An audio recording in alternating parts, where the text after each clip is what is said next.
Bonjour et bienvenue dans notre podcast. Je suis Julien. Je suis content que tu sois là aujourd'hui. Bonjour à toi aussi de ma part. Je suis Camille. Je suis heureuse que nous parlions ensemble aujourd'hui d'un sujet important. Aujourd'hui, nous parlons des objectifs. Plus précisément, des objectifs qui semblent flous ou lourds. Beaucoup de personnes ont des objectifs, mais elles ne savent pas exactement par où commencer. Tout paraît grand et la tête se remplit vite. Les objectifs accompagnent notre quotidien, souvent très discrètement. Ils se cachent dans beaucoup de petites décisions. Quand les objectifs ne sont pas clairs, même des journées simples semblent fatigantes. On veut changer quelque chose, mais on ne sait pas comment. Exactement. Je connais bien ce sentiment. Quand je me fixe trop de choses à la fois, je perds vite la vue d'ensemble.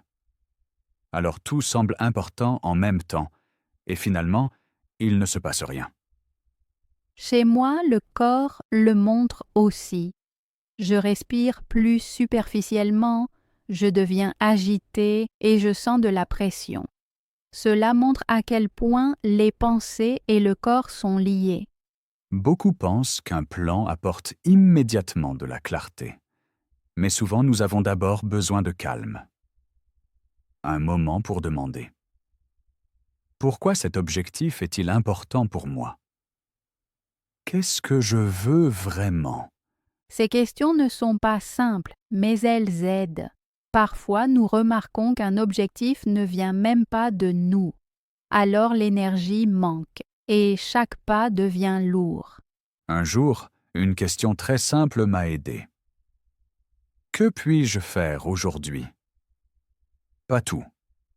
Juste une petite chose. Ça enlève la pression. De petits pas semblent réalisables. Exactement.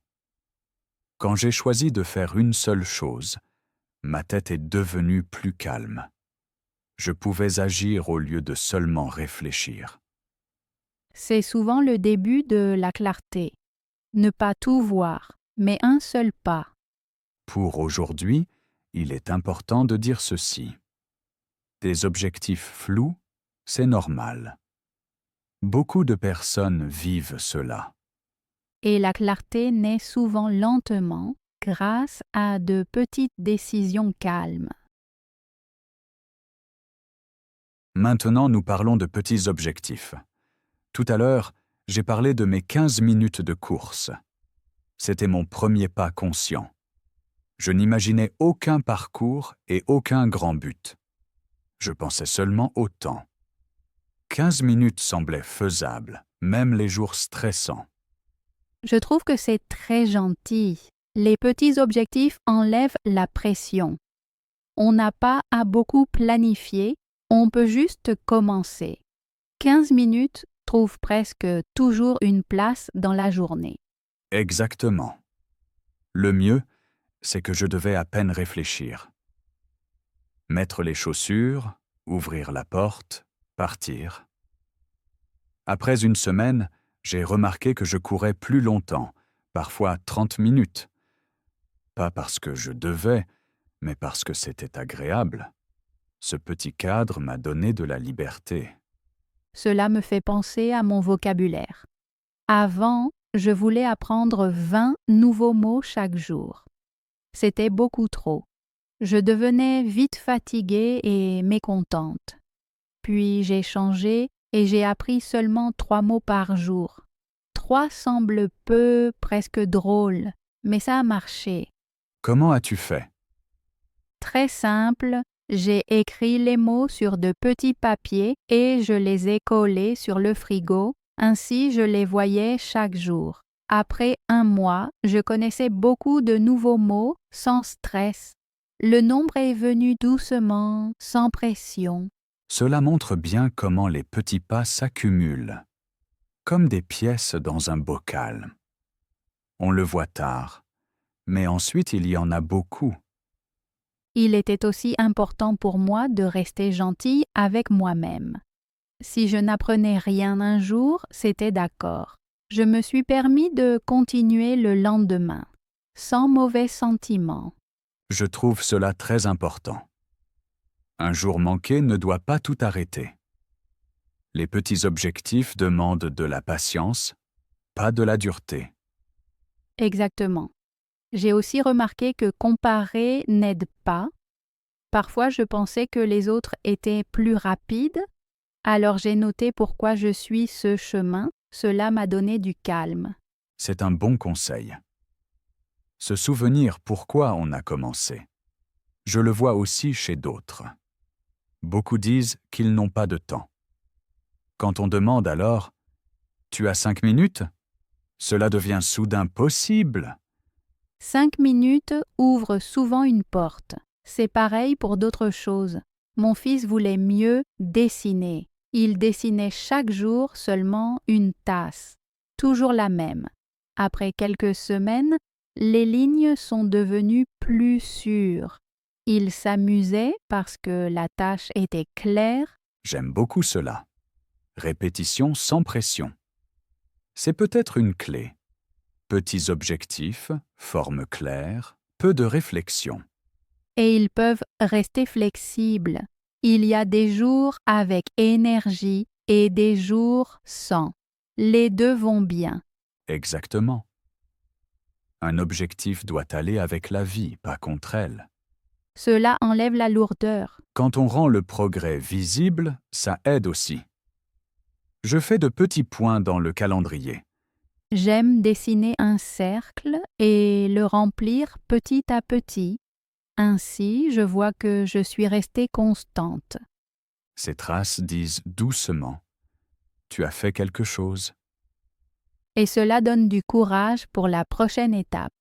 C'est exactement cela avec les petits objectifs. Pas à pas, calmement et honnêtement. Maintenant, nous parlons des erreurs, des détours, des pauses et des changements. Beaucoup de gens voient les erreurs comme quelque chose de négatif. Pour moi, elles sont plutôt des signes. Elles montrent que nous sommes en chemin. Oui, sans erreur, il y aurait peu d'apprentissage. Quand tout glisse toujours bien, nous ne voyons pas ce qui nous convient ou pas. Mon projet de course est un bon exemple. Au début, tout allait bien. Après 3 mois, j'ai eu des douleurs aux genoux. D'abord, je les ai ignorées. Je pensais que cela passerait. Mais la douleur est devenue pire. Un matin, je pouvais à peine monter l'escalier. Alors j'ai su que cela ne pouvait continuer. C'est un moment difficile. On veut continuer, mais le corps dit autre chose. Exactement. J'ai alors fait une pause et vu un médecin. Il a conseillé la kiné. Au lieu de courir, j'ai fait des exercices pour les muscles. C'était frustrant. Je me sentais en arrière. Mais lentement, j'ai vu que cela m'aidait. Après quelques semaines, je pouvais courir à nouveau de courtes distances, sans douleur. Cela montre quelque chose d'important. L'objectif est resté, mais le chemin a changé. Et tu as appris à écouter les signaux, pas seulement les chiffres ou les plans. Oui, c'était peut-être la leçon la plus importante. J'ai vécu quelque chose de similaire avec un objectif de langue. Je voulais passer un certificat et je me sentais prête. Puis mon travail est devenu soudain très stressant. J'avais à peine du temps pour étudier. J'ai vite compris que ça ne marchait pas ainsi. C'est difficile à accepter. Oui. D'abord, j'étais déçue. Puis je me suis demandé pourquoi je veux cet objectif. La réponse était claire. Je voulais parler plus librement, pas seulement réussir un examen. Alors j'ai changé mon plan. Je rencontrais régulièrement une collègue pour un café. Nous parlions seulement en allemand. Calme, sans pression. Et cela a aidé? Oui, beaucoup. Je me suis sentie plus sûre après peu de temps. J'ai passé l'examen plus tard, sans stress, et ça a marché. Cela montre bien que les erreurs ou les pauses ouvrent souvent de nouveaux chemins. Sans la douleur au genou, je n'aurais jamais fait de musculation. Sans la pression du temps, tu n'aurais pas commencé ces conversations. Exactement. Les erreurs nous montrent où la réalité diffère de notre idée. Ce n'est pas une faiblesse, mais une information. Je pense aussi que nous avons besoin de gentillesse envers nous-mêmes. Trop de rigidité rend aveugle. La douceur aide à regarder honnêtement. 3 questions simples m'aident ici. Qu'est-ce qui a bien marché? Qu'est-ce qui était lourd? Et que puis-je changer? Ces questions sont petites, mais très claires. C'est un bon cadre. Je fais quelque chose de similaire, souvent comme un court message vocal pour moi. Ainsi, j'entends aussi mon humeur. La voix porte beaucoup d'émotions. Cela aide à comprendre. Il y a eu aussi des objectifs que j'ai complètement lâchés. Pas par paresse, mais par honnêteté. Je voulais apprendre quelque chose juste parce que les autres le faisaient. Cela ne me correspondait pas. Quand j'ai arrêté, j'ai ressenti du soulagement. Lâcher prise est aussi une forme d'apprentissage. Parfois, nous voyons seulement en chemin ce qui nous appartient vraiment. Exactement. La perfection est rarement réelle. Les solutions pratiques sont souvent meilleures. Pour moi, cela signifie que les objectifs peuvent changer. Les chemins peuvent changer. L'important est de rester attentif. Alors les erreurs deviennent des guides. Et le chemin devient plus clair, même s'il n'est pas droit. C'est exactement le sujet ici. Maintenant, nous voulons écouter différentes voix. Je trouve cela très utile. Les phrases des autres peuvent être comme de petites lampes. Elles éclairent une partie du chemin sans tout décider. Oui, c'est pareil pour moi. J'aime collectionner ces phrases. Elles viennent d'amis, de collègues ou de personnes âgées. La semaine dernière, j'ai demandé à ma voisine. Elle a 70 ans. Elle m'a dit « Un objectif est bon s'il te fait lever le matin ». Cette phrase était chaude et calme pour moi. C'est beau. Cela me rappelle mon oncle. Il dit souvent « La vie n'est pas un sprint, mais de petites randonnées ». Pour lui, cela veut dire « Les pauses et les détours sont permis ». Il planifie léger et ne porte pas de sac lourd, même pour ses buts. D'autres personnes pensent autrement. Une collègue me dit « Sans date, pas de résultat ». Pour elle, les dates fixes sont très importantes. Elles lui donnent énergie et direction. Pour moi, cela ressemble parfois à de la pression. Je connais les deux. Un patron a dit un jour « Un objectif sans date reste un rêve. C'est souvent vrai, mais pas toujours. Une date souple peut aider. Un but peut être clair sans devenir dur. » Une jeune étudiante m'a parlé d'une idée intéressante. Elle ne se fixe pas d'objectifs annuels, mais des thèmes mensuels. Un mois, elle se concentre sur la cuisine, le suivant sur le mouvement, puis sur le rangement. Ainsi, le focus reste petit et frais. J'aime cela. Le changement peut aider à continuer. Ma mère a un tout autre regard. Elle dit « Le but le plus important est de rester en santé. » Cela vient de son expérience. Parfois, les autres buts s'alignent alors tout seuls. Un ami de ma chorale a dit quelque chose d'important. Il a dit « Seul, je me perds. En équipe, je reste motivé. » Pour lui, les objectifs marchent mieux quand d'autres sont impliqués. Ensemble, une autre énergie naît. Oui, les objectifs d'équipe portent. D'autres voix soulignent la joie. Une patronne de café m'a dit « Un but sans joie a le goût d'un café sans saveur. » Cela ne veut pas dire que tout doit être facile, mais il doit y avoir quelque chose de bon. Il existe aussi des voix sévères. Un formateur a dit un jour « Qui n'a pas son propre but travaillent pour ceux des autres. Cela sonne dur, mais cela peut réveiller. J'examine ces phrases tranquillement. Est-ce que cela me convient maintenant ou pas? C'est exactement cela qui m'aide. Ne pas juger les voix tout de suite, mais les poser côte à côte, comme des épices. Certaines vont bien pour un projet, d'autres plutôt pour le quotidien. Et les voix changent. Une phrase de parent ou de professeur prend parfois sens des années plus tard. Quand la vie change, les réponses changent aussi. Pour moi, tout cela montre une chose clairement. Il n'y a pas une seule bonne voie. Les objectifs sont personnels. Les autres peuvent donner des indices, pas des solutions toutes faites. Exactement. Nous pouvons écouter, choisir et ensuite lâcher. Et ainsi naît un chemin personnel et tranquille. C'est sur cela que nous allons maintenant continuer. Maintenant, nous parlons d'objectifs sans pression fixe. Pour moi, c'est un sujet très important.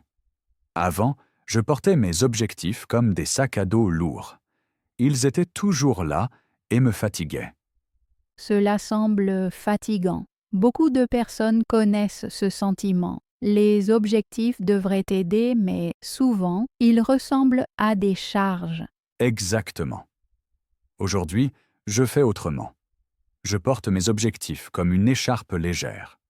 Je les sens encore, mais ils ne serrent pas. Cela a pris du temps. 2 questions simples m'ont aidé. Quelle question? Chaque matin, je me demande « Qu'est-ce qui est vraiment important aujourd'hui ?»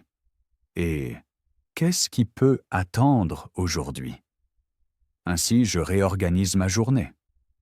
Le grand objectif reste en arrière-plan, mais mes pas suivent le jour. Cela me plaît. Le matin, j'écoute beaucoup mon corps. Au petit déjeuner, je me demande, ai-je de l'énergie ou suis-je fatigué? De cela dépend la taille de mon pas ce jour-là. C'est malin. Le corps donne souvent de meilleurs signes que la tête. Je le connais en courant. Parfois, je prévois une longue distance, mais après quelques minutes, je vois qu'une promenade suffit. Et tu acceptes cela? Oui. Avant, je me serais forcé. Aujourd'hui, je me dis « le mouvement compte, pas le chiffre ». Cela enlève la pression et me garde bienveillant avec moi-même. Je pense souvent que les objectifs peuvent être souples, comme de la pâte à modeler. Ils ont une forme, mais ils peuvent changer, selon le jour, l'humeur ou la situation. C'est une bonne image, souple, mais pas sans forme. Il y a un noyau, par exemple, rester en santé ou apprendre. Le chemin pour y aller peut changer. Les micro-objectifs m'aident beaucoup. Au lieu de lire tout un livre, je choisis de lire une page et de la savourer. Parfois, cela reste une page, parfois, c'est plus. Cela enlève la pression de réussir. La joie fait avancer, pas l'obligation. Une collègue a dit un jour quelque chose de joli. Le soir, elle ne demande pas ce qu'elle a accompli, mais si la journée semble ronde. Rond est un bon mot. Il ne veut pas dire parfait. Il veut dire cohérent. Même si quelque chose a suivi un autre chemin que prévu. Exactement. Protège parfois ton objectif. Si quelqu'un dit « va plus vite », réponds « mon rythme me va ». J'ai appris cela aussi. J'ai même écrit cette réponse pour ne pas l'oublier. J'appelle ces phrases des phrases boucliers. Elles gardent ton propre rythme. Un joli nom. Pour moi, la pause fait aussi partie du jeu. Parfois, je laisse mes objectifs partir un tout petit instant. Alors, un espace apparaît. Souvent, de nouvelles idées viennent seules. Sans pause, pas de nouvelle image. Je connais cela en photographie. Après un temps sans appareil, je vois soudain des sujets partout. Parce que le regard est plus frais. Exactement. Pour moi, tout cela montre que les objectifs ont besoin de direction, mais aussi d'air. Oui, le chemin peut balancer. L'important est de rester en mouvement sans se forcer. Une attitude calme qui s'adapte à la vie. Et c'est exactement cela qui rend les objectifs durables. Je ne peux qu'approuver. Je pense que c'est un bon moment pour conclure. Camille, veux-tu faire un petit résumé? Aujourd'hui, nous avons parlé d'objectifs aux 1000 couleurs. D'abord, certains buts semblaient brumeux et lourds. Nous avons partagé des moments de confusion et de recherche, puis de petits pas sont apparus, comme 3 mots par jour. Ces mini-buts nous ont donné élan et confiance. Ensuite, nous avons parlé d'erreurs, de genoux et d'examens reportés. Nous avons appris que l'adaptation fait partie du chemin. Des voix extérieures ont apporté nouvelles idées et images. Certains aimaient les dates limites, d'autres préféraient des marches sans montre. À la fin, nous avons demandé comment porter les buts légèrement. Nous avons évoqué des écharpes, des phrases boucliers et des jours de pause. Le but reste, mais la forme danse avec le quotidien. La gentillesse envers soi était le fil rouge. De petites questions comme « Qu'est-ce qui est important aujourd'hui ?» aident beaucoup. Ainsi naît la clarté sans pression dure. Chacun peut choisir son propre rythme. Les erreurs peuvent être des panneaux, pas des juges. Et la joie est le meilleur moteur. Voilà notre voyage d'aujourd'hui résumé. J'espère que les auditeurs y trouvent quelque chose d'utile. Puissonnez vos propres buts, brillez même quand les nuages arrivent. Souvenez-vous, les pauses ne sont pas un recul mais un souffle pour la route. Partagez vos histoires, car ensemble, nous apprenons plus facilement. Merci, Camille, pour ce résumé clair. Je me sens inspiré et en même temps détendu. La discussion d'aujourd'hui était pour moi comme une promenade calme. J'ai reçu de nouvelles images, surtout l'écharpe comme objectif. Demain matin, je penserai à cette écharpe en planifiant. Chers auditeurs, c'était beau de vous sentir avec nous. Nous espérons que vous emportez des mots, des idées et un peu de sérénité. Restez curieux et doux avec vous-même. Moi aussi, un grand merci, Julien. J'aime nos échanges parce qu'ils sont ouverts et vrais.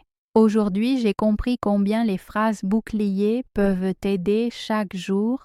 Je suis heureuse si nos exemples donnent du courage pour tenter de minuscules pas.